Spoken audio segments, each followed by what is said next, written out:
Hello everyone. ఇవాళ మనతో పాటు ఉన్నారు creative director and political analyst Geetha Krishna గారు. వారితో మాట్లాడదాం. Hello sir. హాయ్. సార్, ఇప్పుడు టీటీడీలో అన్య మతస్థులకి ఉద్యోగాలు ఇవ్వకూడదు అని చెప్పేసి మీరు చెప్తూ వచ్చారు ఇన్ని రోజులు. సో ఇప్పుడున్న రాయుడు గారు దాన్ని అవలంబిస్తున్నారు.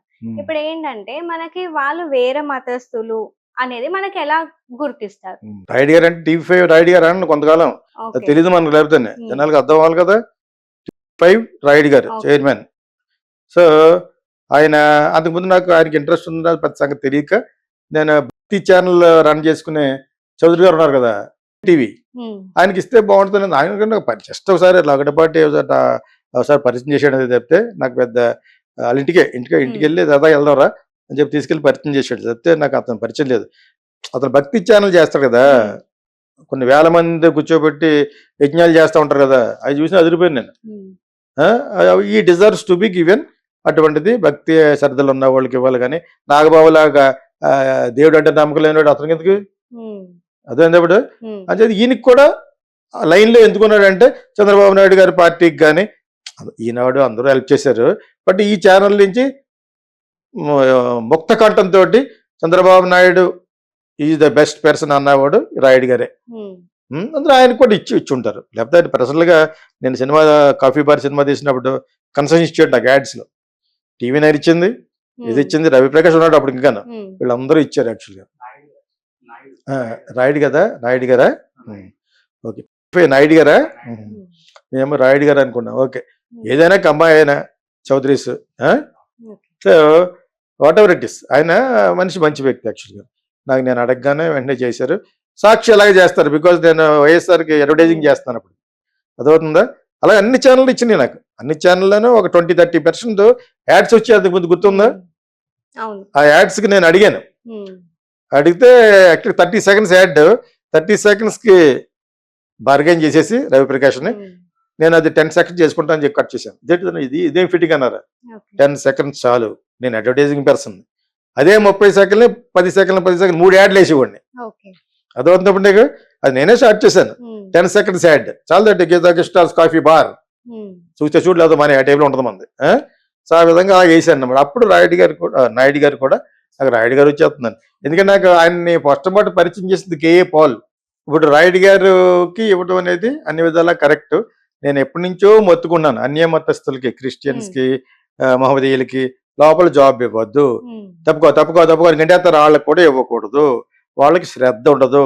క్రిస్టియన్స్కి ఒక వేళాకోళం అయినా కూడా దర్శనానికి వచ్చే వాళ్ళని బ్యారికేడ్ పెట్టి చెక్ చేసి, అది బాంబు ఎవడు పట్టుకొస్తాడు తెలిసి రోజున అని చేత వాళ్ళందరూ చెక్ చేసినప్పుడు హిందువులు కూడా చెక్ చేయాలి. ఏమన్నా ఒక ఇద్దరు సెక్యూరిటీలు పెడతారు, ఓకే, లోపల పంపించాలి.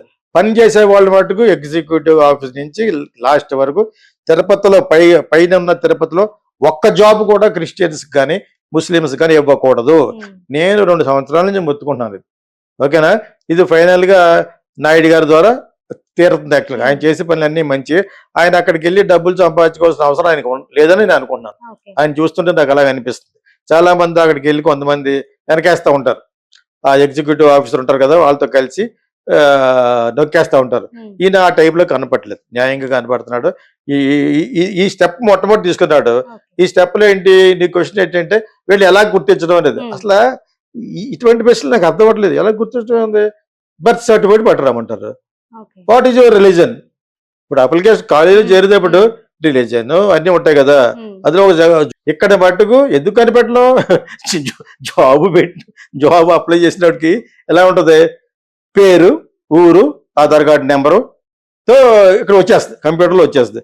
అందులో కూడా రావట్లేదు, ఈ మధ్యన మార్చుకుంటున్నారని చెప్పేసి నువ్వు అన్నావు కాబట్టి వాట్ ఈజ్ యువర్ మతం? మరి వెంకటేశ్వరం దగ్గరికి వచ్చి స్థల మాలికం అన్నాం కదా, అని చేత నీ మతం అంతే. తప్పుడు వాట్ ఈజ్ యువర్ రిలీజియన్?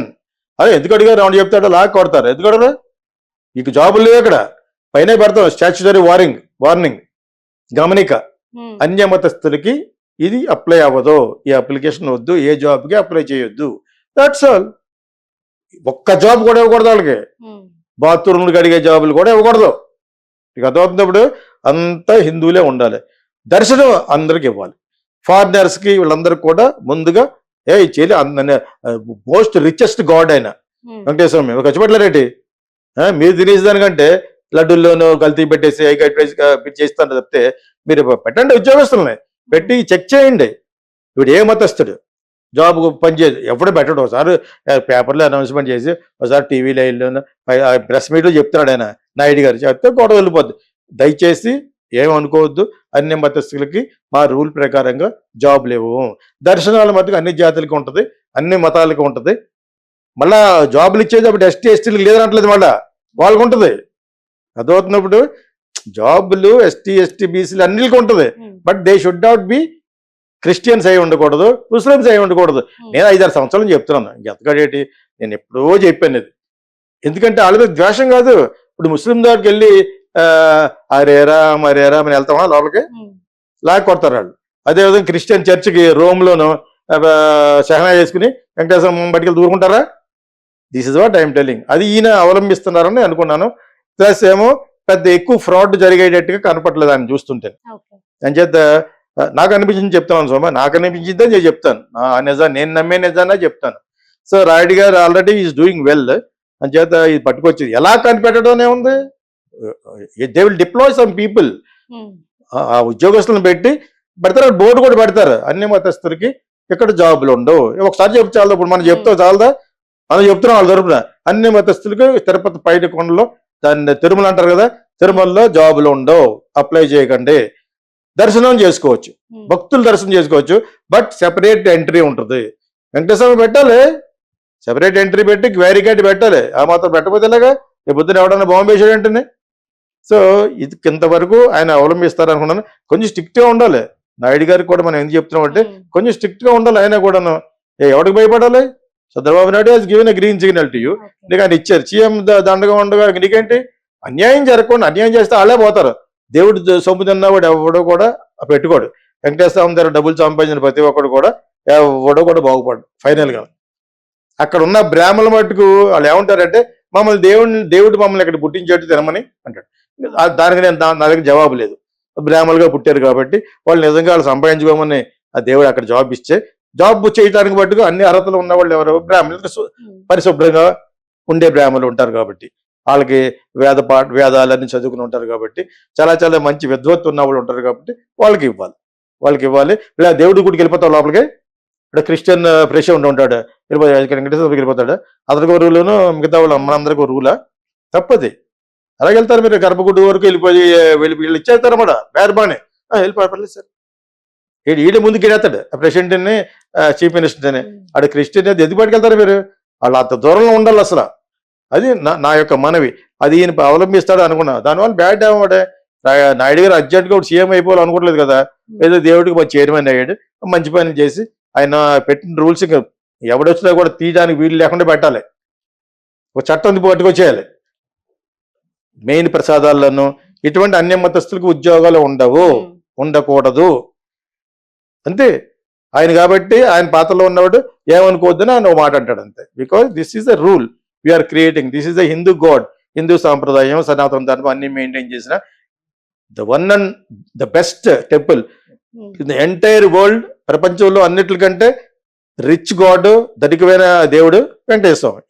అంచేది అటువంటిది అక్కడ మీరు వచ్చి అపవిత్రం చేయొద్దు. మాకు అది అపవిత్రమే. ఫారినర్ వచ్చినా కూడా క్రిస్టియన్ నో, వాడు బర్త్ డేటా ఉంటుంది, బర్త్ సర్టిఫికేట్ పట్టి రావాలి. నీ రిలీజియన్ పెడతారు, తప్పే ఉంది. రిలీజియన్ చెప్తే తప్ప, రిలీజియన్ క్యాస్ట్ ఏం అవి తీసేసి అది తీయడానికి ఎవరికి హక్కు లేదు. కానీ అడగడానికి ఏంటి తప్పు? అడగంటే క్యాస్ట్ ఏంటి, ఇదేంటి, అదేంటి అప్లికేషన్ పెడతారు. అందులో అక్కడ కట్ అయిపోతాడట. ఉద్యోగాలు ఇవ్వకూడదు, లోపల గంటి వాళ్ళు కూడా ఉద్యోగాలు ఇవ్వకూడదు. రాంగ్ సర్టిఫికేట్ ఇస్తే ఫైన్ వేయాలి, 1,00,000 రూపాయలు ఫైన్. వాడికి ఎక్కడ జాబ్ రాకుండా చేయాలి ఏపీ గవర్నమెంట్ ద్వారా. అదవుతుంది. ఇది యాక్చువల్గా అవలంబించారు. వాళ్ళు ఎలా కనిపెట్టే వెరీ ఈజీ. అది కొంతమంది ఎంప్లాయ్ చేస్తారు, ఎంప్లాయ్మెంట్ చెక్ చేస్తారు, అప్లికేషన్ అలా ఉంటుంది. తిరుమల తిరుపతి దేవస్థానం పలానా వాళ్ళకి జాబ్ అన్నప్పుడు ఇందులో నోటీస్ ఉంటుంది. అన్య మతస్థులకి అంటే వేరే మతాల్లో ఉన్న వాళ్ళకి జాబులు ఉండవు. That's all. ఎందుకు వస్తారు ముందు? వద్దులేదండి, ఓన్ చేయట్లేదండి, అందరికీ తెలుస్తుంది. ఆ డెసిషన్ చైర్మన్ గారు తీసుకోవాలి. తీసుకుని ఈ విధంగా చేయాలి. ఆయన ఎలా చేయాలో మనం చెప్పలేం. కానీ